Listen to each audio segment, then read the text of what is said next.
Liftoff. We have a liftoff.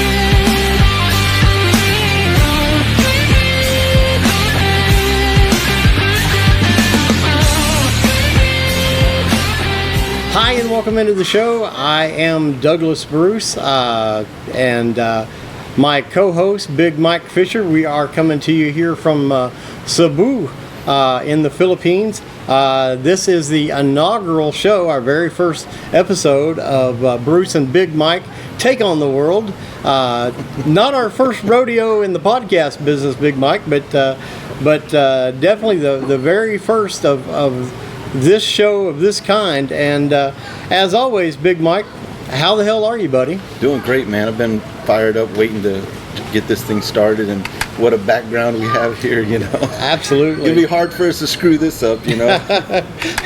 Well, you know, we're trying to make up for the beauty factor. You know, neither one are beauty queens, so at least we got some great scenery in the background, and occasionally there'll be a beauty in the pool swimming, so at least we got that. Again, guys, my name is Douglas Bruce, and I am an American living in the Philippines. Been here for about 7 years, and my co-host and wingman extraordinaire, Big Mike Fisher, he is retired military and living here in the Philippines full-time, has a family, and of course, our show producer off the camera, working all the bells and whistles, April Molo. She'll be on from time to time. But this is a brand new podcast.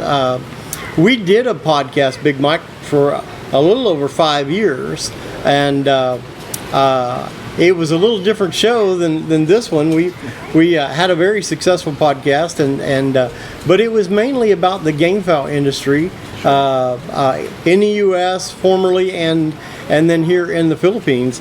And I guess I want to ask you, what was that like doing that podcast? Because in the beginning you're not you're not very much. I'm not tech savvy. I just came to, when I retired to come here, I came here to get away and just hide, you know. And then you were like, come on, get out of that comfort zone. And just kind of took me under your wing, and man, we just clicked, you know. We had this good rapport, the way we are back, because we're different. Yeah. Two different worlds, you know. I'm a city boy, you know, and with country boy tendencies. Yeah. And so we don't agree, you know. I would say 50% of the time we disagree. And we've always been able to oversee those disagreements, and I think that's agree to disagree. That's right, and I think that people like that, because if you agree on something all the time, you're not going to grow. And both of us have helped each other through different things. A lot. Different things here, whether it was game fowl or just, you know, little life issues coming up. You know, we've both been there, and it made for a great show. It did. In 5 years, it flew. We could have kept going. We just, when you messaged me that day and said, "Hey, Mike, we're pulling the plug," I was like, "Yeah, let's do something else," because I knew that there was something bigger and better for us to do. That, you know, the way we talk, you know, here we are talking all the time about game, which we love game fowl. Yeah, we do, no doubt about it. But I just think that two worldly guys. I was in the military. I was, you know, a son. My dad was in the military 24 years. I lived all over the world. Then I joined, and you, with your jobs you had, took you all over the United States. I think that we both have opinions that we like to share, and it just it makes for great conversation. That's what we like to do, have conversations. Well, and being able just to for 5 years we talked strictly about game fowl, and all the aspects of And they game loved foul. us. Yeah, they did. We had a really good following, and a lot of people were upset when we decided to. It's almost like a TV show, vice a podcast, because we did bits where we had games on comedy there. stuff and games and and teaching and. That's right. And I think that what that did is kind of honed us to take the next step and try something different. Well, and both of us wanted to talk about. We tried to stay away from a lot of subjects on the show because it was a game pal show. That's right. But there's a lot of subjects that we want to talk about other things. Sure. I like expressing my opinions on life and culture here in the Philippines and politics in the U.S. and there's certainly a lot of politics to talk about right now with everything that's happened and we're going to get to all that in the future shows. Try to keep you guys abreast of what's going on there in the States, but I guess and of course, like you said, you'd never been a guy that like being.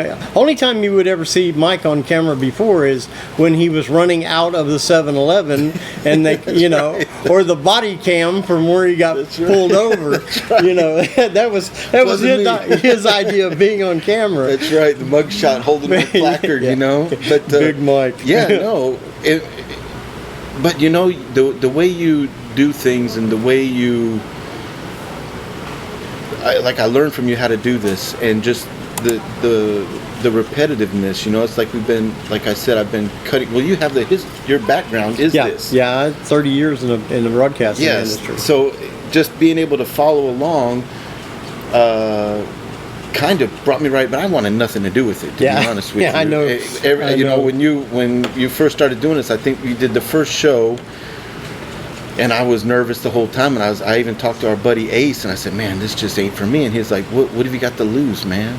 You might learn a thing or two. Don't shoot yourself in the foot." And I tell you, man, that's made a big change in how I do things now. Over the last 5 years, I've been here 15, but I was just kind of cruising.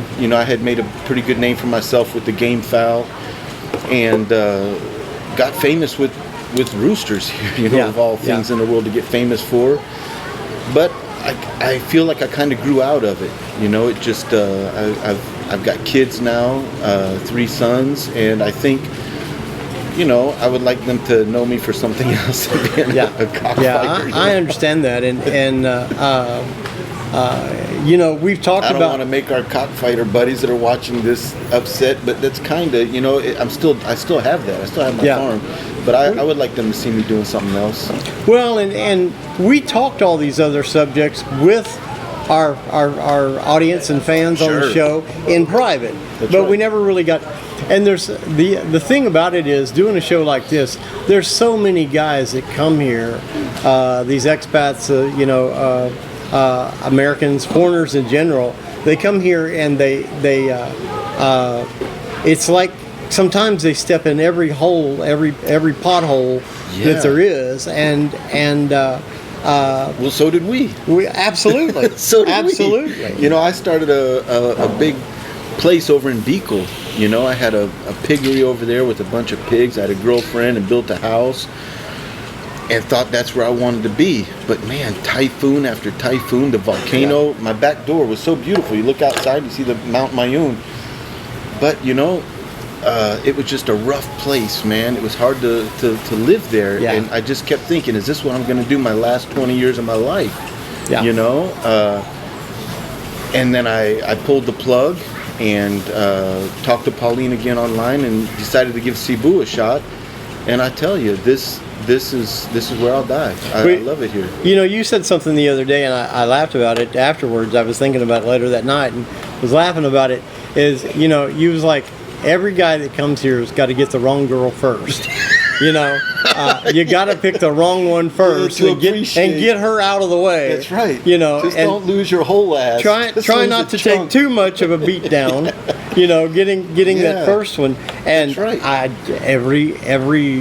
can't speak for every foreigner, but every American that I know has made that same thing. And it doesn't matter if you meet them online or you come here and you find meet them in person. That's right. If you meet them in church or at the bar. That's right. It has because I think that when you first get here, your guard's up. Yeah. You know, so you're not like me. I look back on the way I did things over in Beacon. I was a bit rough. I was afraid of being ripped off, so I was real strict with everybody. Even the girl, I was strict about, you know, buying stuff, made everything wrote down. And that's when I realized, like, if you get a woman here, don't go in business with her, because the way we are, we'll wear them down, you know, because we're rough. Yeah. And so I did things wrong. Not just, I didn't get ripped off or anything like that. I just went about it all wrong. Well, and if they don't do that, then they do just the opposite. They go in and they want to show everybody that I'm the provider. I'm the guy that can, and you get caught up into that. And I'm not saying that every girl here is going to scam you, because they're not. They're not. I think we scam ourselves sometimes, you know, like wanting to save the world. Yeah, and if you buy a girl a car, who's going to pay the gas? Well, and I know Americans like to help people, especially that's how we impress women. We want to. I tell women here, if you meet an American, he doesn't know how to cook. His mom didn't teach him right. Yeah. You know, I mean, to me, like, I cook breakfast for my kids every day. You know, my wife is a good cook. It's just something I do. Is I feel like I'm retired and I can do these things, so I cook for my kids every day. And I think most Americans, when they retire, kind of have that same. You know, not all, but I would say 90%. You know, the 10% that don't want to cook, that's their thing. But I think we all have this, it's a trap, because even in Beagle I did that. You know, I fell into this thing where I wanted to take care, but the problem is that will weaken people. When you try to take care of them too much, it'll make them lazy, and that's what happened in Beagle. Yeah, I want to mention here, guys, you can watch it. I don't know if you're watching us on Facebook or you're watching us on YouTube. Eventually we're going to exclusively be on YouTube with a few special episodes and teasers on Facebook and some other social media, TikTok and places like that. But I want you to like and subscribe, because the quicker, the more people that like and subscribe the show, and we get into the algorithm, that means the faster that we can go live with the show, and won't be having to do it on tape delay like we are now. We'll be able to go live fairly quickly. We like live. We do, because the interaction with the audience, and that's an important part of what we do, being able to talk to the audience. Now, I want to say that we are just, Big Mike and I are just two guys that both took the plunge and came to the Philippines. You know, both of us made a lot of mistakes. You know, and we made some right decisions, obviously, or we wouldn't be here this long as we have been. But guys, we're offering our opinion on all of these things. We want you to write in the comments and offer your opinion. If you disagree with something we say, be cool about it. Be cool about it. Respectful. Yeah. Don't beat us up. Because we made mistakes. Sure. Tons of mistakes, and that's the whole thing here. If we have what we used to say on the Game Pal show is we have a forum where we can all discuss things, right or wrong. No, you're an idiot because you made this mistake. Well, you know, let's self-reflect. Maybe I was a damn idiot, you know. Well, but I tell you what, we're here at the Grand Residence Tower A, and I tell you what, that's a hell of a right decision you made. This place is the bomb. Well, I love it here, and when we first came here, we look at that background. My kids out there in the pool. Out there in the pool. This is a beautiful. And we're going to be filming up at the Sky Deck 360. Is that right? Sky Deck 360. I asked the boss over there. She confirmed it. 360 is a restaurant and a bar on the, I guess it's the 41st or 42nd floor. It's on the roof deck, and it's an amazing facility. Nice, man. We ate dinner with you that night after me and Pauline, and I was like, man, I tell you what, for a guy that comes here, because we talked you into doing IT Park, and you liked IT Park, but IT Park just wasn't user friendly. It had its perks. It's got its perks, but you still had to be a little bit mobile, and their place over there wasn't so good. It was kind of spread out. And then you come one day and like, Mike, this isn't working out here. There's some things we don't like about it. And I was like, well, don't get too far. Yeah. because that would set you back. You know, 3 steps forward, 10 steps back. And you told me about this place, and I looked it up, and I said, man, this might be something good. And then we came over here, I was like, holy crap. Yeah. For a guy who retires and comes here, or a guy who comes here 6 months out of the year, this is the spot. I mean, this is like, they treat you like a damn... You're like you're in a 5-star That's hotel. right. Yeah, they you treat really, you like really a guest. They don't treat you like, you know, you're at some, you know, apartment building. I mean, which, for all intents and purposes, is an apartment building, but you got the restaurant up on top. This Great pool. Yeah, we got pizza right here at our snack bar, and we tried the pizza last week, and it is awesome. Yeah. This and the way now with cars, since COVID, we talked about that earlier. Yep. But since COVID, the access that we have to everything on our cell phone. You can have food delivered within minutes. You get your pharmacy delivered right here. Groceries, we don't even have to go out. Took me 6 minutes from my house today to get here. Yeah. 6 minutes. Yeah. You know, and so I think and that's the one thing that we like about doing this type of show, because we're not only going to talk about just living here, we're going to talk stuff in the States, politics. Yep. But for people, we'll have a segment here every week where we talk about pros and cons or something. We're living here in Cebu. And I tell you what, if you come here and get, like me, I live in a subdivision, which I like too. Yep. Because that military upbringing I had. I like your subdivision. Yeah. It kind of looks like it's on a. We got the armed guard at the gate. Yeah, military base. Yep. Like being on Fort Campbell. That's right. You know, I like that. You know, it's security. My kids can go out and play, and everybody kind of watches out. All my neighbors are cool. But I tell you, man, a guy and a girl to come here and live in a place like this, a condo, and not have to have any property to maintain, just live. Yeah. God. And I did the big farm thing. I had a big farm in Quezon province, and I had about 300 game fowl tied out, and cocks tied out. I had a lot more hens and chicks, and did all of that, and I like that.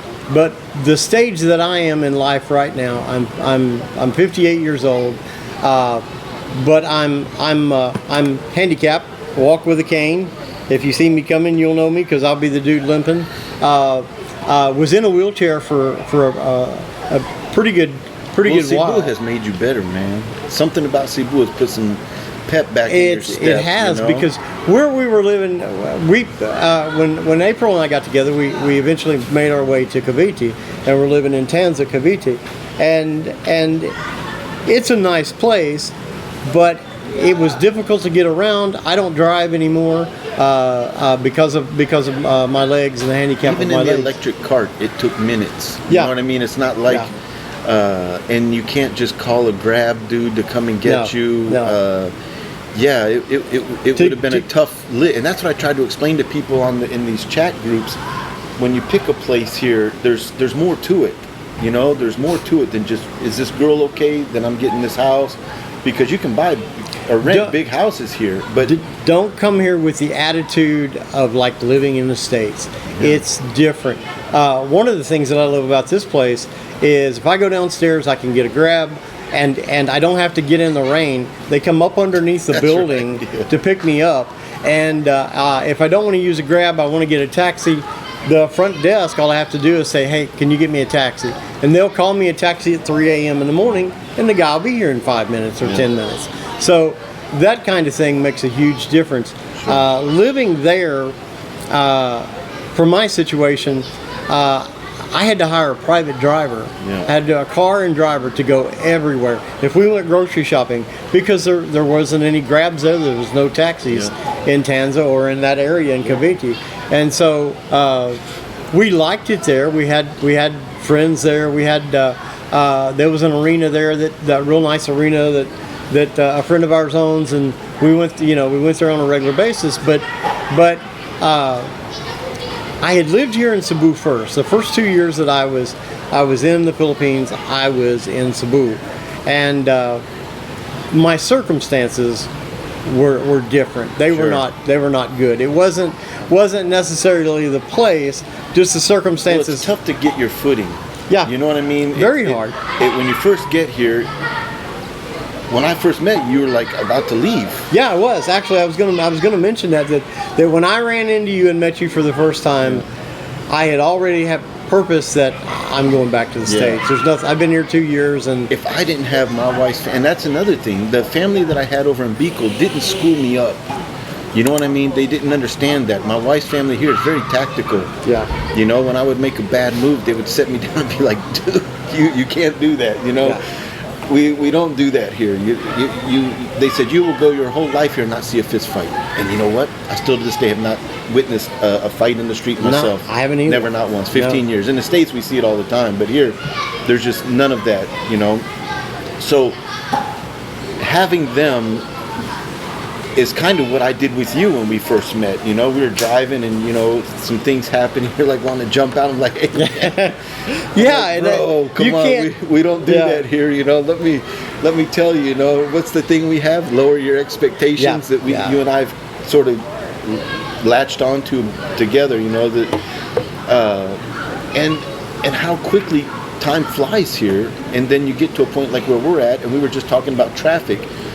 People complain about traffic all the time, and you and I barely notice it now. Yeah. You know, we've been here so long, we kind of got used to that stuff. Well, when I first got here, the first trip that I made here was in January of 2014, and I can remember thinking, why is everyone blowing the horn? I mean, you know, in here, that's right, they blow the horn all the time that they drive. And if you're not used to coming here, then you don't realize. You know, in the U.S. where I grew up in the southeastern part of the United States, when the horn is like the fuck you button. You know, right. I mean, it's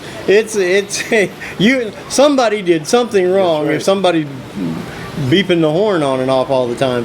So, but here it's a language. Yes. Yeah, here the horn. Well, it can also mean that too, you know. Yeah. But I beep when I see a guy on a motorcycle here. It's just you in the States when we learn to drive. Your father or your mother will teach you to think what they're going to do. You know, when you're looking at these people and you think, what are they going to do? So we anticipate the next movement of the vehicle in front of us. We leave space. Well, here, if you leave any space whatsoever, somebody comes in it. So you kind of learn to tailgate. And when you see motorcycles over here, they won't use their side mirror, so I beep to beep beep. I let them know I'm over there, you know. So things like that is just if you don't have somebody to school you up. And when you first get here, when we learn to drive, our parents are sitting right there with us the whole time. Here, when people learn to drive, it's on a motorcycle. Yeah. So they don't have somebody coaching them. So they don't know the way, like there's a blind spot on cars, and especially on big jacked up trucks, there's a blind spot. So I might flip them, you know. But you and I think you were fortunate to run into me, and I was fortunate to have my wife's family, because without them, I was a hot mess. Yeah. It took me a long time. I think 3 years is by the time I met you. Well, how long? See, we already had Vincent when we met you. Well, and then Clarence was just born. What? No, she was pregnant with Clarence. She was pregnant with Clarence. That's right. She was pregnant with Clarence because we took Clarence when he was a very newborn out over to see me in Quezon Province. Even then, I still had some meltdowns every once in a while over things that, you know, we have cultural differences and whatnot. It took me a while to get to where I just didn't sweat the small stuff. Yeah. I finally got to that point where I just didn't sweat it anymore. But it took a while to get past it. Even when I wasn't driving, I would get angry for our driver, you know, because Americans have that "don't disrespect me" thing. My mom did that when she was here. When I was driving, I kept telling her, "Mom, I'm gonna put you in the back seat, man." Yeah. Because she's yelling at people for me, you know. That's funny that you say that, because my mom did the exact same thing here. Just 2 months ago when she was here, she would get mad and be like, "What are you doing, cutting us off?" I'm like, "Mom, calm down. No eye contact, no eye contact." But traffic is just one thing of a very long list of things that can really get under your skin here.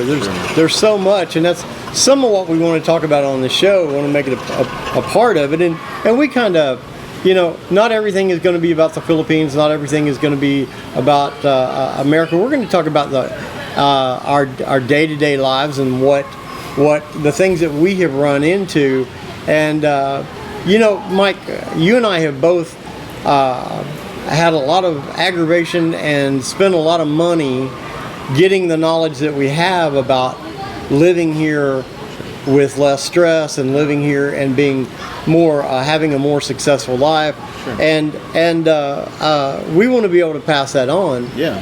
To guys that are planning. I wish someone would have told me, before I got on the plane. And we've got a lot of audience and fans in the U.S. and guys, if you're planning on coming over here, continue to like and follow the podcast, because we're gonna say something that's going to help you out, and save you.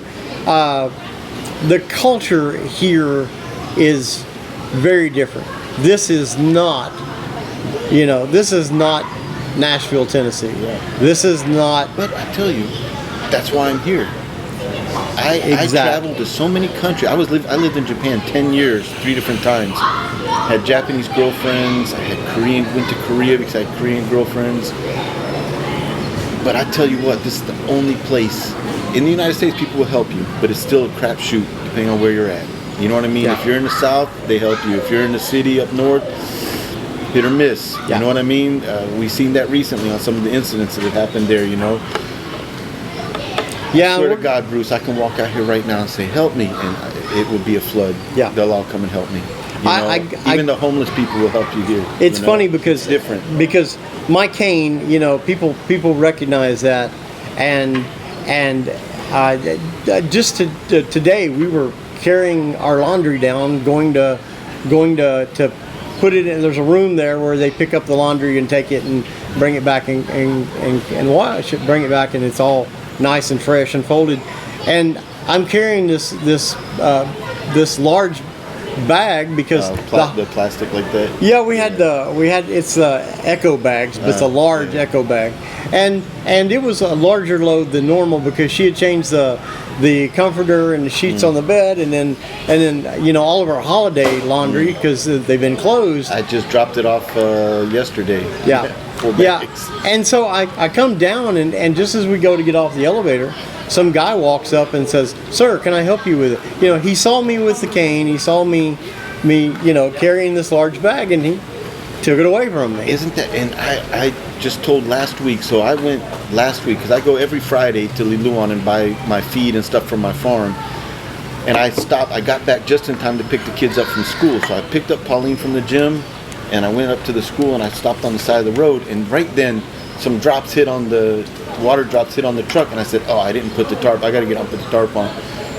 And it starts to rain, a good sprinkle, and I get my tarp out. I start to put it up, and I look over, and there's a guy grabbing the other side, pulling it on. Yeah. And I said, "That's why I'm here." Exactly. That reminds me right there. We can nitpick some of the stuff because there are some big cultural differences. You really got to lock onto and overcome these hurdles. But I tell you what, if you can find that groove, that sweet spot to where you just accept things, because some things you just got to accept. You're going to bump your head into the wall. It's just the way it is. They're always going to be late. That's just just plan ahead. Just know that 3 p.m. does not mean 3 p.m. Because here, everybody doesn't have access to transportation. Yep.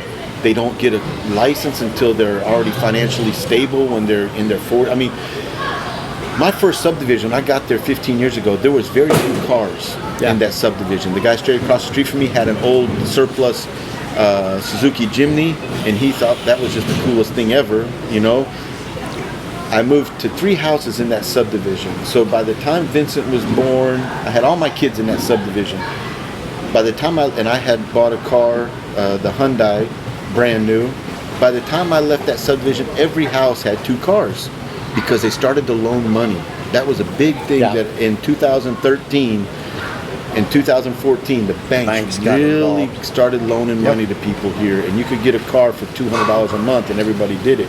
So that knowing things like that is to, people always say, well, we'll leave 2 hours early. But here you can leave 2 hours early and you still might be late. Yeah. All it takes is one dump truck to block 2 lanes of traffic out here with a flat tire, and that happens. Yeah, or unloading it. That's right. Unloading it with a shovel. That's right. that happens here. That's not. It breaks down. They got to get the load off. They shovel it out to the other truck. So you just have to understand that shit happens here, you know, and it's tough. I mean, it takes a minute. Well, you know? It's not something you can just jump into and be like. Now, some guys, I think, have a much better attitude than you and I might, because me and you are both hot-headed. You know? Yeah. I mean, hell, me and you almost locked up 2 times when we first met each other. I remember. So, nearly come to blows a couple of times because we, you know, my way or the highway type thing, and I think that's what made it good for us. We were able to fix these issues, and you know, cooler heads will prevail on things. And I think that's my point here is, if you do come here and you're a hot-headed guy like myself, it takes you a minute. So the younger you can get here and practice, the better. So if you come, you know, if you wait till you're 65 and retire and you come here, a hot-headed 65-year-old, it takes you 5 years to change. You'll be dead by the time you. That's right. You know, and you'll have a heart attack. But if you can really get yourself in the right frame of mind to just let things. I mean, even you and I, 5 years. We've come a long way in just 5 years. I'm nothing like the person I was when I got off the plane 7 years ago. It absolutely, and it's not always easy to change. You know, change. You know, I call it God. You know, knocking the rough edges off sometimes. You know, if the Lord's going to make you smooth in a vessel that He can use, He's going to have to do some grinding and some sanding. And changing is not a pleasant process all the time. You know, look at me, man. I mean, hell, I haven't drank in 20 years. I haven't smoked a cigarette in 20 years. I would say I was like the worst of the worst. Yeah. And having kids, you know, I quit drinking long before I had kids. Yeah. But having kids kind of helped me. Gave you a reason. That's right, to continue to stay. Yeah. And being married, being a good husband here, you know, not out womanizing. Because this is a tough place to be a good husband. I mean, very much so. It gets a lot of people hemmed up, you know, and myself included on occasions, you know. So this living here, you got to have your mind right. You got to reevaluate yourself on occasions too. You know, think about what you're doing. You and I've kind of done that recently. We both were like, you know what, I was thinking what I'm doing is not working, and I was like, man, I've been thinking about that too, you know. And having a good partner. Like you, calling me today. It was raining, and you called me today, or we chatted about some things. If it didn't rain, we might try this. And then April called and said, Mike, I think you need to come over and hang out with Bruce, get him out of this place. And look at us, you know. That's what it's supposed to be, and that's what the show's kind of about too. Getting people to kind of, not a support group, but you know, kind of where we can interact with each other and share information. There's so many guys that come here. And I don't know. I was on several of the expat groups when I first came to Cebu, and then I got away from them because so many people knocking each other down verbally. And I'm not saying they're all that way, and I'm not knocking anybody. I'm just sharing some of the experience that I had with it, and I never did hardly comment on anything or anything like that. A lot for that reason, but you know, you got to understand that this is not the U.S. You know, this is not the town that you came from, and it's going to take you a while to learn it all.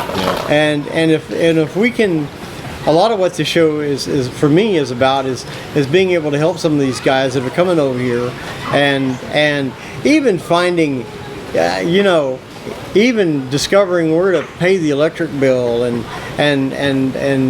not get scammed when doing this or not get scammed when doing that, or you know, a taxi ride here when you first come here. Hey, it's a 50-50 shot you're going to get scammed. Man, that's right. Yeah, there's a lot. You're right, exactly, 50-50. And that's exactly how it is. Even me, I've been here 15 years. When I go places, go to Manila and come back, depending on how many days I go, I just leave my truck, because I would rather spend $300 a day or whatever it is than have to deal with that initial, you know, the anxiety of the initial, is he going to set the meter or not? Because if he doesn't set the meter, then I got to say, look, this is who my wife's relatives are. Do you want to just go to precinct 4? Yeah. Or are you going to set that damn meter, you know? And guys, you're going to get that. You might as well expect it. Well, I remember being in the military, and North Chicago, going to Hospital Corpsman School in 1990, 91, and we get in a taxi, a big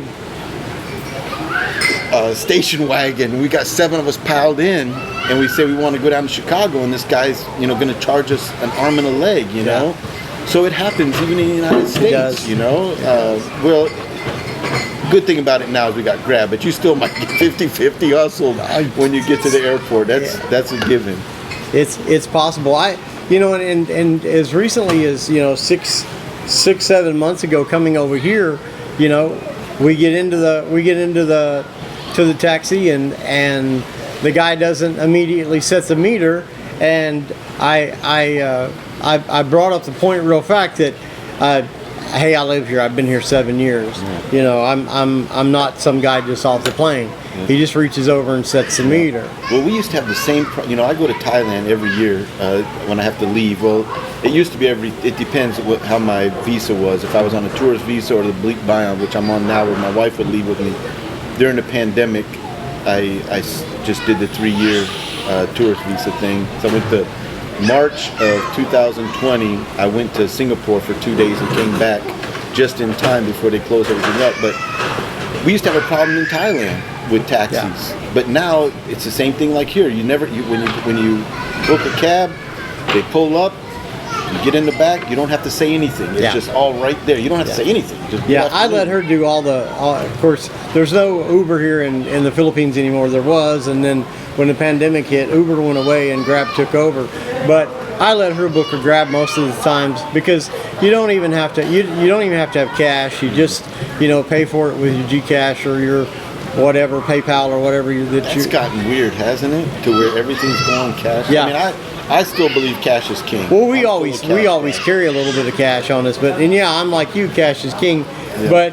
But one thing about it is you don't have to make change, or you don't have to have some. That's right. I don't know how many times I've gotten a cab and I've got a 500.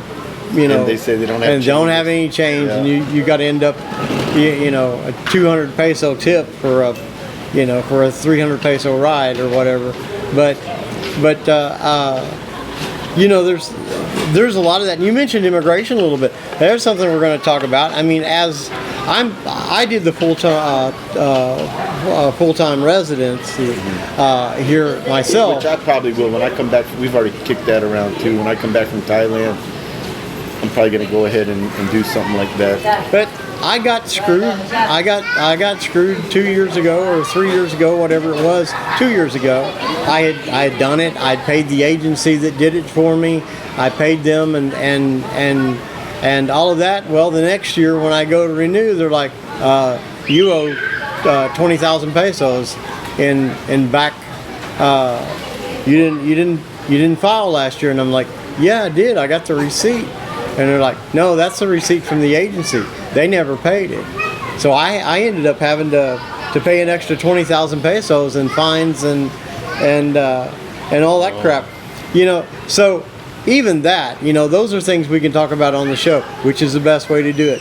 If you're doing it like Mike's doing it, where every month or a couple of months he goes up and Bleak bond is good for 1 year. Yeah. If you come in with your wife and she shows her Philippine passport and your marriage certificate, they give you 1 year, and it's free. So when I leave, I don't have to pay. That's great. Yeah, I don't have to pay anything. I just go to the airport. That wasn't an option when I first got here. That wasn't that I knew about anyway. Yeah. I was doing the tourist visa like you were before, and like a lot of the guys that are probably watching right now are doing the tourist visa, which I still think is good. Because it's only 2,000 every 2 months, 2,200 or 2,400, something like that. It ends up being you have to do the expedite line, so they charge an extra $5, even though you're at the same line. It's just one of them things. But I think it's still cheaper than flying out. And having to, especially now, the plane tickets have gotten so expensive. But I think the tourist visa is a good way to go. Yeah, and I like it. I ended up having to do the permanent residency because I'd had couldn't fly. Heart surgery, couldn't fly, and all of that. So it made a big it helped me to get it where I don't have to worry about it. I go once a year, or actually last year did it online. I guess that was the first year that they'd done it online. So you're not having to do. Depends on your situation. If you're going to be, going back in 3 months, or you think you might go back in 3 months or 6 months, then the tourist visa might be good for you. You don't want to overpay for a year, and then you're only going to be here. Sure. Or you're going to leave and come back, and so there's a ton of stuff that exit visas and all those fees and stuff that you may or may not have to pay, and there's a lot of stuff that we're going to be talking about over the coming weeks and months. But so you guys be sure and tune in to the show. I want to say again, Bruce and Big Mike take on the world. We're going to be talking about everything, and we're going to talk a lot about. We've got so many guys that have asked us. I know on the other show for years, they wanted to know, hey man, I want to retire there, or hey man, I want to move there and get a job. My only regret about moving to the Philippines is I didn't do it 30 years earlier. I wish I'd have come before, I had become disabled and all that. But even just to visit. Yeah. Come ahead of time, 1 month out of every year, come here and kind of what a vacation. Different spots everywhere, see things how they are, because some places, like a lot of guys like living in the province, and I tried that, and the province is good. You're just isolated, and you kind of, and if you're going to be here your whole life, at a certain point, you're not going to be as mobile as you are. So I think that plays a lot into the way I've done things now. Well, and living in the province for us, for April and I, was tough because there was no social activities. There was here in Cebu, which I love it because we can go to a bar, we can go to a nice restaurant, we can go to a dance club, you can go the malls, there's in Quezon province where we were living, there was one mall about 25-30 miles away, and it was an all-day adventure to go to the mall. Here I can go get to the mall and back in an hour, Sure. and so there's just a lot more to do, a lot more variety. Some of the places here, and hell, that's an episode in itself, is just where to buy American groceries. Where can you get, it's like Ayala Terraces has got one of the better grocery stores. And I know everybody says, S&R, but there's a lot, sometimes you don't want, 30 cases of something. You just want one box of stovetop stuffing, That's right. or Lipton's onion soup mix. That's right. So, places like that, you can go there and get that kind of stuff. You can get American ketchup. You don't have to eat the banana ketchup, the sweet. Sure. Or you may want real spaghetti sauce where it's not the sweet Filipino. Just that hot dogs. Yeah, right. Those are all cultural things. Episode. So that you'll get into it. We're gonna be talking to a lot of the restaurant owners, bar owners here. We've already lined up some that are wanting to. A lot of guys want to go out for entertainment. We've gone to some of the bars around Howling Dog 2. There's bikini bars. There's every flavor under the sun. Sure. Icons, which is just around the corner here. There's a lot of stuff here. I know there's a lot of places, clubs in Mandawi. Well, yeah, because like myself, I came here when I was only 39. Sure, I didn't drink anymore, I didn't smoke, but I still like to go do things. So even before we had kids, her and I would go out usually once a week. So now that we got 3 kids in school, it's tough because I tell you, 4:30 in the morning, get up, get the kids ready. Friday nights are out of the question now because I'm still tired from Friday morning. Then Saturday we're like, oh, do we want to go out tonight? Or if you message us, we'll come over here or something. But it makes it kind of tough. But I would think that when people retire, you don't want to just be in the house. I think that kind of defeats the purpose of retiring to a place like this with so many. If all you're going to do is sit in the house and watch cable television, at least get good windows. You don't get eaten by mosquitoes. Yeah, I mean, you'd have been better off if you'd stayed in the States, probably. I think so, and that's my point. I try to say to people, and everybody has what they like or they don't like. Some guys like a little bit of isolation, which I get, but at a certain point, here, there's nobody it's not like in the States. If you call an ambulance, a whole crew. When I say a crew, I'm talking You know, here when you call an ambulance, your neighbors have to load you. Yeah. You know, it's going to be 2 cats. I mean, you talk about 200-pounders like us. Been there, done that. Yeah, I had to load up the Italian guy that died next door to me. Yeah. You know, they looked at me like, we can't lift this big sucker, and I'm like, remember the bald-headed guy that drove us? He's the one, me and him had to help load this guy. You know, and I'm like, you got to think about things like that here. You know, you got to live on a place where you can get a vehicle down to get you if you need to get out of there quick. Yeah.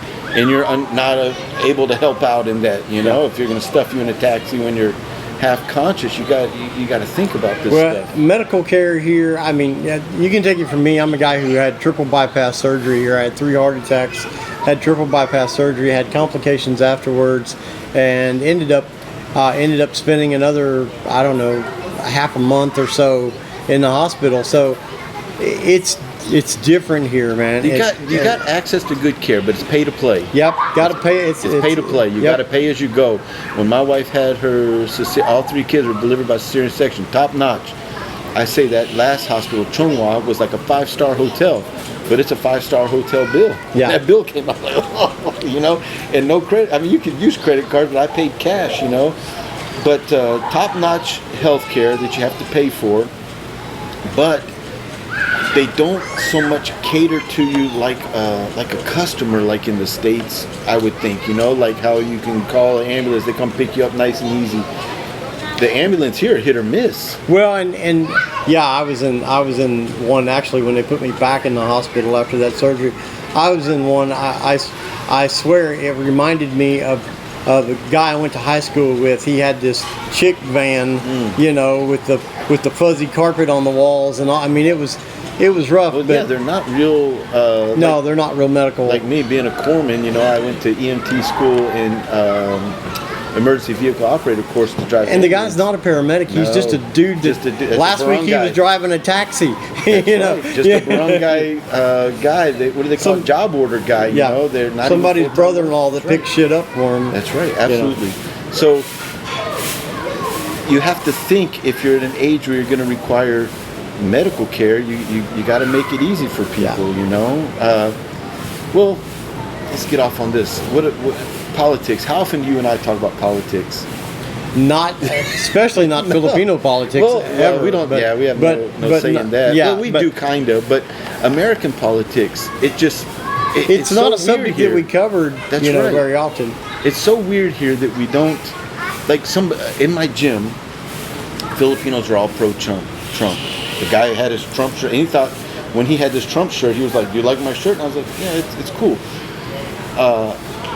Me, I'm not a political guy. In fact, that's why I don't have TV. I mean, I have TVs, but I don't have news. American news like that. That's right, because I got so disgruntled from it. But I think they all think that I would like Trump, and where you fit the bill, you know. And which I would say I like his policies. Yeah. You know, and I think that the direct, you know, us being here right now, I think is good. However, there are some things that I get mad about American politics. Yeah. Because I'm like, that's the best they got. You know, a weekend at Bernie's for 4 years. Yeah, exactly. Who was pulling the? Let's go, Brandon. Put the tape in the stamper to his hand. Yeah, I was wondering that when he did all of those pardons. He pardoned 37 out of 40 prisoners. So who was stamping the? I'm not gonna say I'm a pro-Trump guy at all, because I'm not. I think that what my family has always been is liberals. Yeah. We were always like, if you want to smoke weed and like libertarians. Yeah, that's right. If you want to smoke weed and the term liberal's been hijacked to mean something else. That's what I was going to elaborate on that. That I think that they've kind of forced us all to become conservative. We're not conservative. You and I are not. We believe in God. Fiscally. Yeah. You know, with my money, I want the government to small government. Yeah. You know, I want them to be conservative.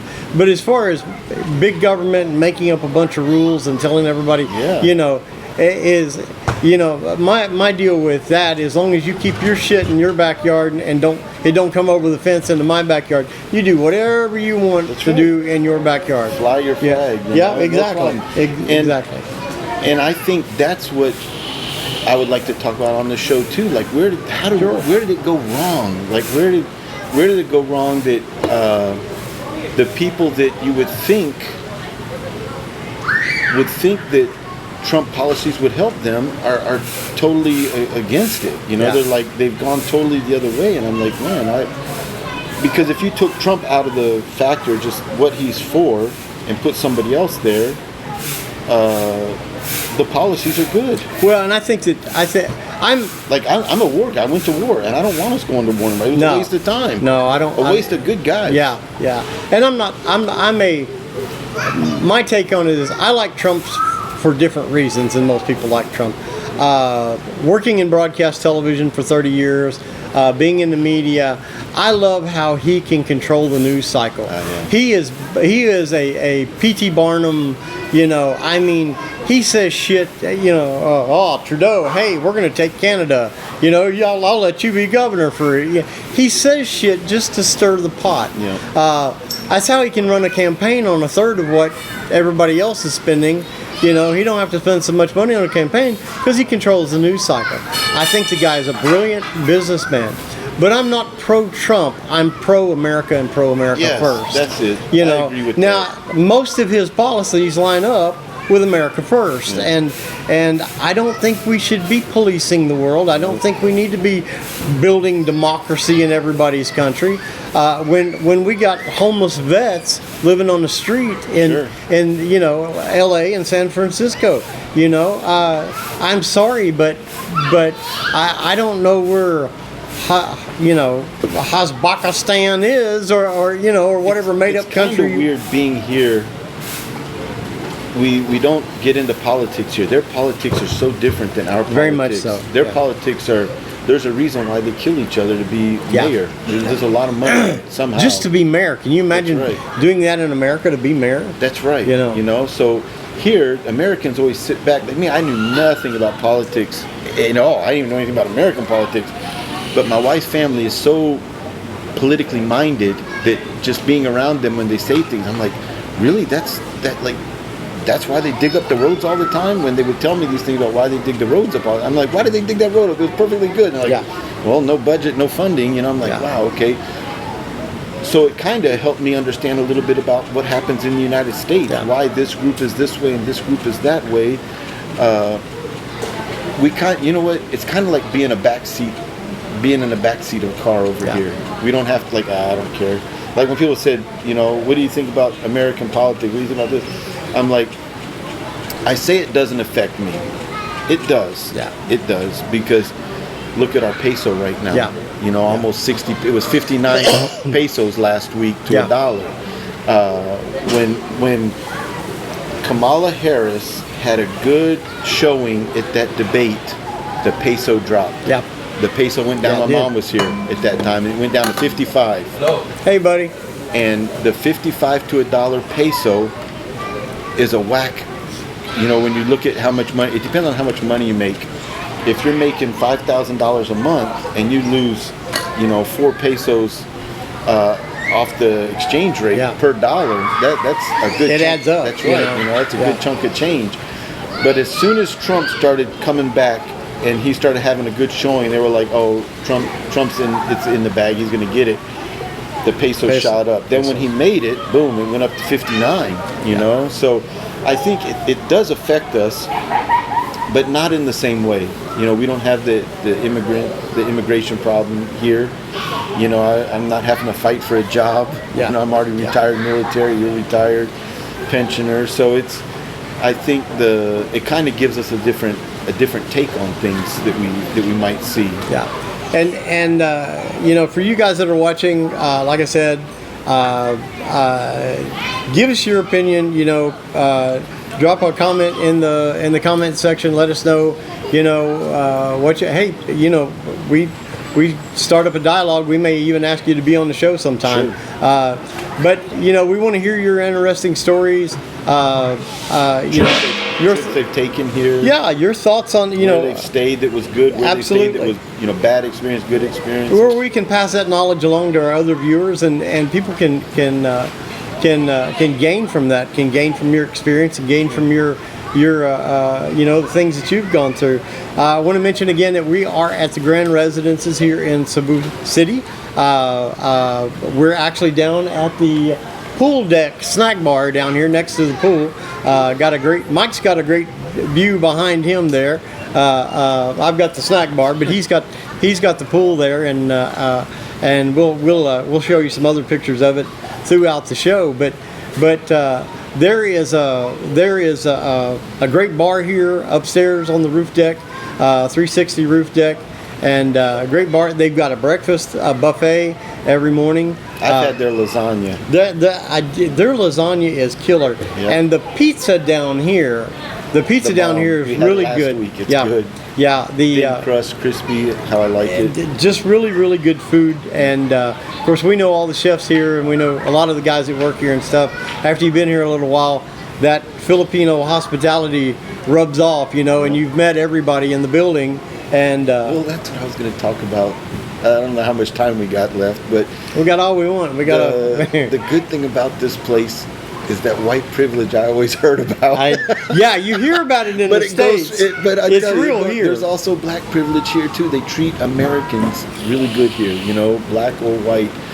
And I think it's because we have a certain, if they're not drunk, because I think drunk Americans run amok. Are the worst. That's right, But they, like the guys here, we see all different nationalities here, and everybody's treated so good here. If you're not Filipino, they treat you so good here. Yeah, the guy that walked by just a minute ago, David, he's from Israel. Yep. And met him a week ago or so. He's doing a vlog. He'd asked me to give him some advice on some stuff, and that was him that just walked by. And we've met so many people here that are, some of them are staying for a month, some of them are 3 months, 6 months, some of them are full-time residents here like me.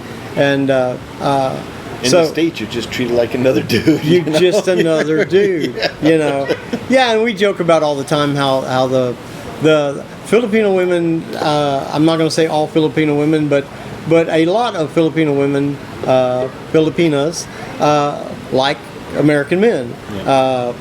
And so they like a provider. They like someone who is responsible and mature. That goes a long way here. That's something we can talk about sometime. Yeah, there's a full episode. Being a good provider here carries weight. Yeah. Because I've heard my wife say that about relatives or something. I'll say, so how is this guy? And she's like, he was a good provider for his family. And early on that was weird. Like my wife calling me dad. Here they call my wife's parents called each other mom and dad, and mommy and daddy, and that was weird, Yeah. But being a good provider here, when they look at your kids how they're dressed, they look at your wife how you take care of her, that has like a little bit to it. Whereas in the States, it doesn't mean anything. Yeah, you're expected to be a good provider. Yeah, if I go to take out the trash, my wife will be like, what are you doing? Why are you taking out the trash? Yeah. Because I haven't taken out the trash. Because here, I take care of a lot of things. And one of those things that I don't have to do is wash the dishes. Welcome to expat.ph, where your fantasies meet reality. Whether you're exploring on your own or turning up the heat with a partner, we have perfect toys to satisfy your every desire. Our mission? To bring you the finest adult toys at prices that make pleasure affordable. Every item is designed for comfort, excitement, and that ooh wow moment. Add a little spice to your nights or rediscover the thrill you've been missing. And yes, we will keep your secrets. Our shipping is always 100% discreet. Why wait? Your deepest desires are just a click away. Visit www.wetspot.ph today and let the adventure begin. All right, guys, welcome back in from the break. Big Mike, you'd mentioned before, we were talking a little bit about your family. I want to introduce your son here, or let you introduce your son. Come on in here, boy. Hi, my name's Vincent. Step on behind your dad there just a little bit. There you go, right there. Right That's there. my oldest son, Vincent. He's 11 years old, 6th grade. 6th grade in school. You get good grades? Yeah. You like all the girls? He's starting to. Starting to get into that. That's why his money got low. Oh, no. He took one to Jollibee and it kind of shot the wad. You know? Oh, that's Lost that. my money. Lost your money. 500 pesos. Yeah. Oh my goodness! To get the honey, it costs a little money. Well, That's they don't just- have grass here to mow.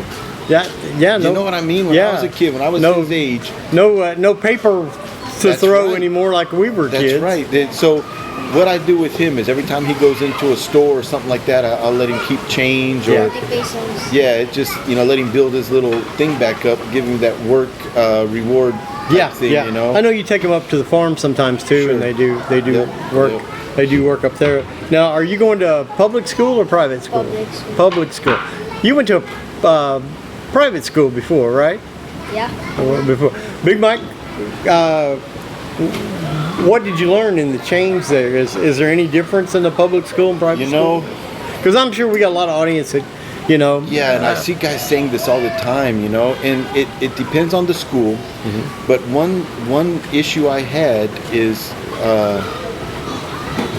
at a certain point, I walked in there one day and I said, Vincent, what does that say? And he just looked at me funny. And I said, man, this kid's got, it says here he gets 100% on reading.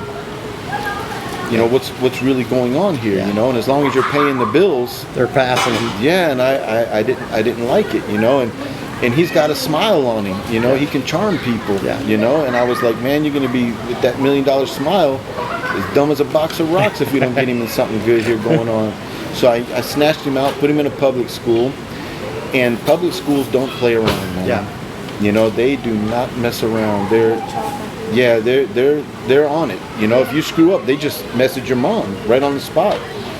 So I hired a teacher, a public school teacher, to be their tutor. So she comes to our house 3 days a week, and she's tough, man. And these kids learn, and they learn a lot because here, the school, they start 6 a.m. and they only go to noon. There's 2 sessions. So I knew, now high school, he's going to have to go to a private school. Yeah. They have public high schools, but I think that's where the attention to detail, Trouble starts. I think that's where the attention to detail, and they kind of lose that ability to keep a kid in check. So we've already looked into some private high schools for him. But I think that the public school education, I'm there with him every day when he's studying, just by virtue of the tutor being there, and I see what they're, and I'm like, man, he's smarter than I was at that age. Yeah.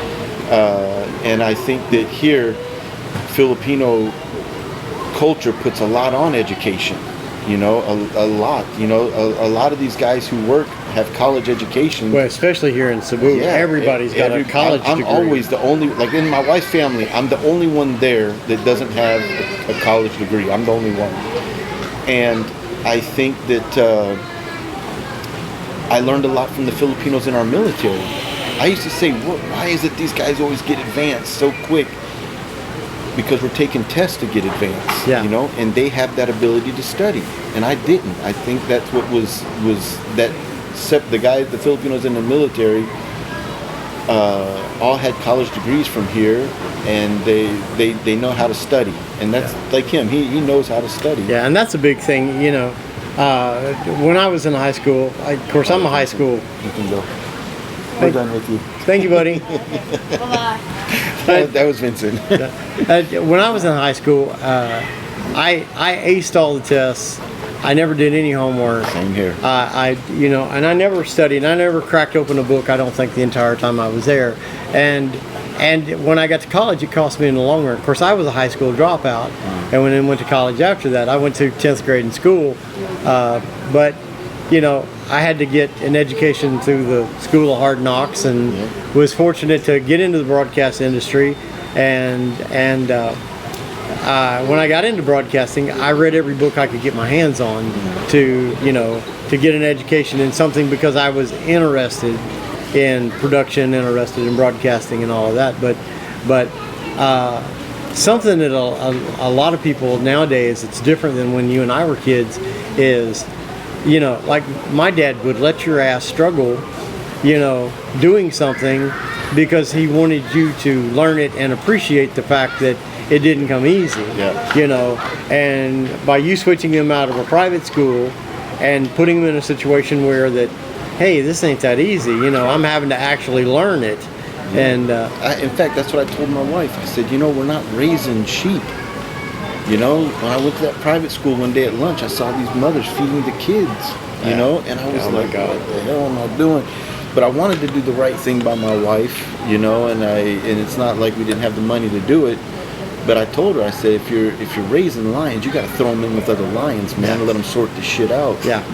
And I tell you, that's what this public school has done. It kind of gave my kids this confidence. They speak the language so good, fluently, and here, if you're a half Filipino and you speak the language, they love that. So my kids are popular in their schools, and they're doing well. I think it's good. well, and I got this thing, and I'll throw this in, and we'll talk about all this on another episode sometime down. I got this thing about children, raising children. I asked somebody one time, what does it mean to be a mother? What does it mean to be a father? What is your job? And they said, take care of children. And I said, no. Your job is not to take care of children.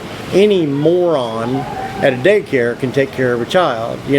Your job is to take an infant and turn it into a grown man or a grown woman.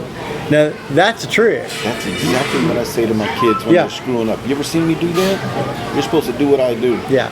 Everything I do is so that you'll watch me and you try to be what I am and try to do what I do. People are raising kids that are, all of a sudden they're 15, 16 years old and they're still 3. Yeah. They still got the mentality of a 3 or 4 year old. Spoon feed. That's why I stopped the truck in front of the store, tell him to go in and get the stuff. Yeah. Things like, and it sounds so simple, but it's practical. I told him just the other day that it's Theodore's getting to the age where I got to start telling him. I was here when I gave Theodore money, told him to buy something the other day. Get them used to saying things like that and getting them used to the everyday life that's getting ready to happen. Well, yeah, and yeah, I know it's scary, and letting one go in the grocery store by himself, and it's scary for you as a parent, and the world's a lot different now than it was 30, 40 years ago when we were kids. But how much more do you need to teach them now? They need to know how to protect themselves. They need to know how to recognize a bad situation and get around it. But let me ask you something. Here, you safer? Do you feel safer here than you do in the States? Yeah. Me too. Yeah. Me too. Yeah. I leave my car unlocked and running all the time. Yeah. All the time. I get out of the truck, go in stores, nobody in the truck. I tell you, here. I think a lot of that's that white privilege. Well, and just here, don't be a target. You know what I mean? There's certain targets, and here they don't steal cars. Yeah. You know what I mean? They steal motorcycles. Yeah. They don't steal cars, and I think that's one thing that and kids getting kidnapped here. It's when I would say once or twice a year you hear about a kid getting kidnapped. It's always somebody that deals with that family. Yeah. It's a helper or somebody, an errand boy in the family that does things. Somebody that's that right. knows them. It's never a random, on the inside. It's never a random kidnapping. Yeah. So Yeah. I think here because people talk about that all the time in these groups. Is it safe to go there, or when I come there, what do I? You're your own worst enemy. Yeah. You just don't get drunk and walk down. I walk down Manila streets 2, 3 a.m. I walk down streets here if I have, like when I leave the club with you guys and it's late. I'm fearless because I know I don't present an easy target. Yeah. I'm not stumbling drunk. You ain't got money falling out of your That's pocket. right. I don't wear jewelry. Yeah. That's one thing. The first thing that her uncle, my wife's uncle, was a really smart guy. He had you didn't know it. This guy, you would never know that he was a rich dude. Owned so much property in Mandaue. But he told me, he said, Mike, even if your watch is fake and it looks real, they might think it's a real. It's real. Yeah. So just don't don't be flashy here. So I've just took that. If I'm gonna go somewhere, that we need to, I'll put like if I'm going to immigration, I wear my wedding ring. If I'm flying, I wear my wedding ring. But other than that, I just don't wear gold. But I feel more safe in the Philippines than I ever have in my life. Yeah, I do too. And guys, all of this information we're giving, all the stuff we're talking about today, these are mine and Mike's experiences. This is And just our opinions. Yeah, we're just touching on these things, and we're going to get more in depth in a lot of these different subjects. A lot of this we could spend a whole show. Oh yeah, easily. You about- can talk an hour, hour and a half, 2 hours about just about any one of these subjects. But guys, these are our experiences. You know, we're wanting to provoke you to think. Right. We're wanting you to comment and tell us your experience, your opinions. You know, how things worked out for you. Let us know. You know, be sure and like and subscribe and hit the notification bell to the channel here. You know, like I said, you know, we may have you on the show one time. Speaking of which, we're gonna be bringing on some of the guys here, some of the club owners, because guys are always looking for entertainment. Where can they go? Where can they go to? We know almost all the owners. Yeah, we know all the owners and or a lot of them for sure. And you know, where can I meet girls? Where can I, you know, where can I? A lot of people want to go to tourist attractions. You know, how can I get a Grab or a taxi driver or a private driver to take me, you know, to these different IT Park has a bus, 200 pesos up the top. Yeah, to You can go tops, to the yeah. highest point in Cebu. Yeah, that includes your admission into tops. that's right. You know, you can't get a. It's better than driving your own car. Yeah, you you drive your own can't- car, you spend more. Yeah, you'll still spend the same 200 when you get to the top, Sure. plus your gas and That's right. and wear and tear. And your effort. Yep. You know, we're going to talk about. We're going to get into a lot of stuff, and a lot.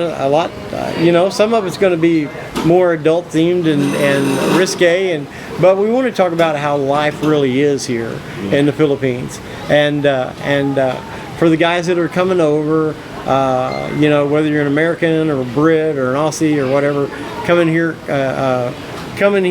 what you can expect, what you can run into.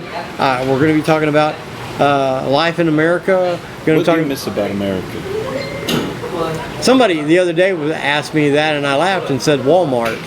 You know, of course, when I was there, I hated Walmart. I'm like, oh, son of a bitch, I'll never go in that place again. Yeah. You know, but the convenience is what I miss. Yeah, parking.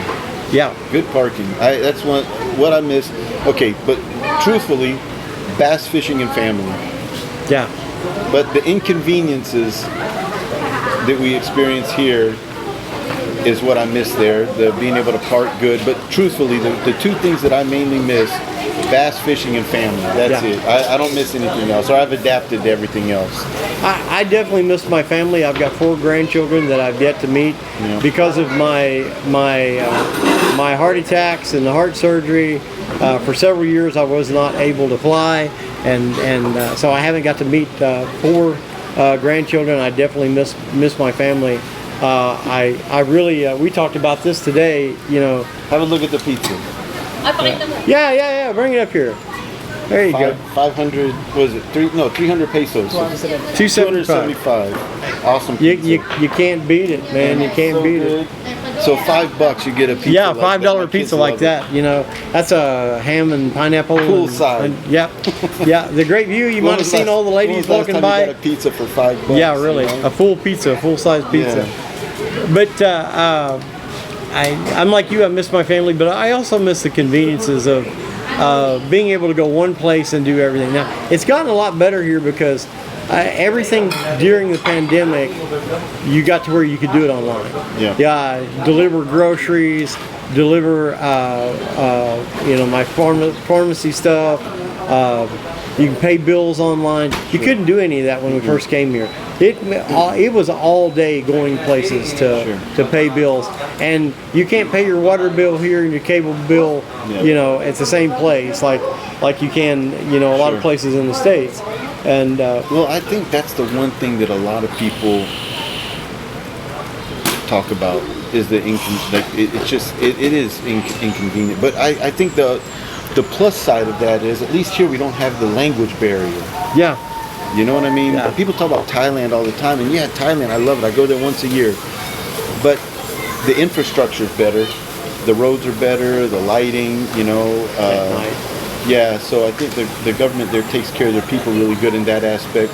But the language barrier is so rough. Because the first time I took Pauline there, she said, why didn't you retire here? You know, because we were in this penthouse hotel for, you know, $60 a night. And it was the bomb. And I said, wait till you talk to him. You know, when you try to get a ride. We go down to taxi and say, can you take us to this place? And we're saying the word, but in English, and it's not how they pronounce it. Their accent is so different, you know, and they're like looking at us like we're crazy. We're like, never mind. Whereas here, we just don't have that. Even the homeless people say, give me money in perfect English. You know? The Bajal speak perfect English. Yeah, there's no language barrier. And I think that, so where you have one inconvenience, the other one becomes sort of a convenience. Yeah. Whereas here, I haven't had one traffic citation in 15 years. Yeah. Not one. You know why I pulled you over today, son? Not one time in 15 years, you know? You know why I stopped you today? No, why? You know, tinted windows. What? Yeah. Here, you can tint your windows as dark as you want them. No turn signals. I haven't wore a seatbelt, and well, I've had this truck 3 years now, so 3 years. I haven't wore a seatbelt. So I think where there's one thing that sets us back, there's another thing that offsets. You and I have talked a lot about the fact that the things that we love about the place, we also are the same reasons we hate the place.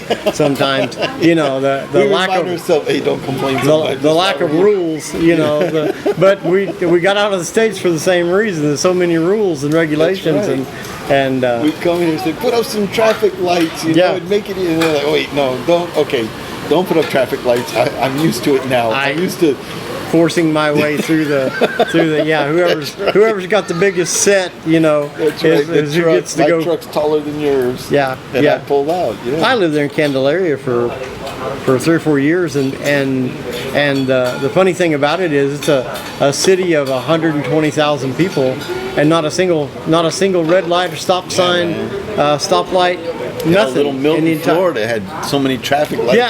Yeah. I always talk about Milton, Florida. They always had that guy out there every Sunday. You know, we're all going to hell, and I'm like, I'm still here. Yeah. The resurrection is coming. You know, it's like, well, okay, I'm still here. You know, but the 2 traffic lights they had there in that place, but here, no traffic lights. Yeah. No, very few traffic lights. Talisay has the most. Yeah. Coming back from Talisay, that has the most traffic lights. Right there at that area down through there. Yeah, you're right. And you know, we're going to be posting some stuff in some of the expat groups and reaching out to those guys. Now we're changing the show but somebody asked me here the other day, are you still going to talk about Game Pal? Game Pal is such a part of the culture here. Yes, we will continue to talk about Game Pal in different aspects but not from time the way to time. We talked about it. We'll elaborate on what we've heard, Yeah. you know, or what I've been up to, because I'm still involved in it. Yeah. But I think the difference before is we actively talked about, and you know, I think we left a lot of people out of the loop, you know, whereas now there's people that are Americans that aren't so much into game foul, but yet they might still want to come to Cebu or come to Luzon, because I tell you, I can give you input on Luzon and Cebu, why I like this better than Luzon. Yeah. And I can also talk about why people have problems sending game foul here, what game foul does well here. You know, it's just game foul is an intricate part of this society. Yeah, here. yeah, I mean, and a big tax base here. That's right. You know, and I can say in the United States, if they would have legalized it, it'd be a big money thing. But that ship has sailed. Yeah, you know, and I don't want to ago. be a part in getting it to unsail, because I think it's just spinning your wheels. it'll never happen. Yeah, and it got too tough to where me and you can legally talk about it here, whereas in the States they can't. Yeah. And I see guys online all the time, some of our people we know that talk about it, and then they wonder why their Facebook has been hit. And I'm like, you know what? I got wife and kids. I don't want to be even though I'm not a criminal here, because we're allowed to do it here, I don't want to be thought of as a criminal, you know, because on Facebook, that's how they look at it. That's how they view it. You know, if you're in this thing that we were in, there's no gray area with them. No. If you have a rooster, well, you're doing things that are... You're one of them. Yeah, you're a criminal. So I think it just got to be too much of a headache trying to tiptoe around, you know, what we can say and what we can't. Well, and you know, I've got books and DVDs that teaches everything that I teach about gamefowl, and they're welcome to go to www.topspur.tv and check those out if they're interested in those. They're still available. No more DVDs. We're doing streams now. We've done away with the DVDs just simply because the format is pretty much come and gone. But if you're interested in that and the things that we did before, you can message us. You can post your question in the chats, and we'll try to get to it in the next show or whatever. And we'll still answer any specific questions that we can. We'll work it into the show because it is part of the life here, part of the culture here. There's no place you can go anywhere in Cebu and not hear gamefowl crowing. It's just it's a part of the life. But just trying to give a little bit of explanation why we've moved on, doing some other things that we're doing now, well, I think the gamefowl people wanted us to specifically talk about that. Yeah, I mean, they did. A lot of them. And you and I have so much. I mean, we've been talking here over an hour about things, you know, that affect us, because there's just so many things that affect us. Yeah, exactly. And you know, we want to move on and talk about other things and try and help other people in other ways. There's a lot of guys that say they want to come over here and retire here. We want to be able to school you up a little bit if we can, at least share our experiences. How much does it take to retire? Because that's a big thing too. We'll talk about at some point. We even talked about that on our old show about what it would take if you have gamefowl here. If you have gamefowl, if you just come here to retire, it's this price. If you come here to retire and raise a few gamefowl and do something, then it's this price. Yeah. And I know both prices. Yeah, we do. And I can tell you what it costs to raise a family here. You know, a wife and 3 kids. It's a little bit different here. It's not cheap. It's not 1980 anymore. Yeah. You know, it's 2000, well, almost 2025, and it's not cheap. You know, I would say fruits and vegetables cost more here than in the States at this point. I think in the States you can get it, depending on where you're at, you can get it a little bit cheaper. Electricity here is expensive, you know, our household electricity, because we don't have nuclear power. I always thought California electricity was so cheap when I lived there, and here it's not. Here it's like $200 a month for just an average little, you know, average 3-bedroom house, you know, and so I think that people having a good idea on a budget will really help them. Yeah, and you know, can I retire, or can I come there and get a job? Can I come there and you know, I'm young, can I work there? What does it take to live there? Do I have to have an outside income? You know, there's a lot of those questions that we'll be able to answer for you. Guys, we're going to wrap this up, our very first episode here of that pizza smells good. Yeah, it does. Bruce and Big Mike take on the world. We're about to take on this pizza over here and do that. But we appreciate you tuning in and watching. If you stuck with us the whole time, we really appreciate it. We're going to be back in a week, and hopefully we'll be able to do these live here in the coming short weeks. After this, we'll be able to get it up and running where we can do it live, and we love that live interaction. I know you do too, Mike, with being able to chat with the people back and forth live and the things. And guys, contact us. Leave us your information. Anything they'd like us to talk about. Yep, whatever you'd like us to talk about, we'll try to take it on. We're going to be adding some games and some quizzes and things like that. Some fun stuff. Yep. Politics to life life on the streets in the States, life on the streets here, whatever you want to know. Yep. We're going to be talking about it all. We love you. We appreciate you. Thanks for subscribing, and we will see you next time right here at Bruce and Big Mike Take on the World.